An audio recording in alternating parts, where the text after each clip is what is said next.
Итак, поставил пружинку вот сюда вот.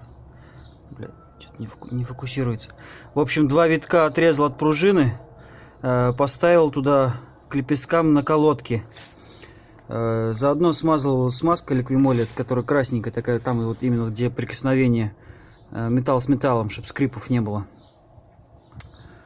Вот. И конструкция, конечно, непонятная, какая-то прям совсем дешевка какая-то получается. Почему нельзя было сделать сюда вот как на 1.4 вот в виде проволоки такая вот сюда вставляется пружина? Почему нельзя было сделать, непонятно. Конечно, вот это вот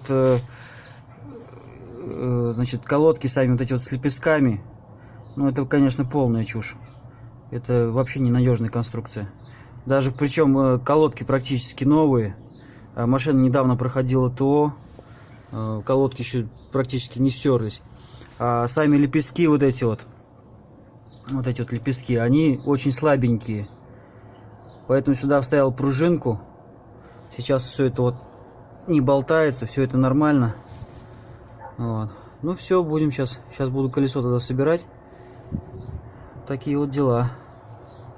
Колодки, кстати, оригинал Volkswagen. Тут вот не видно ничего, не фокусируется цвет.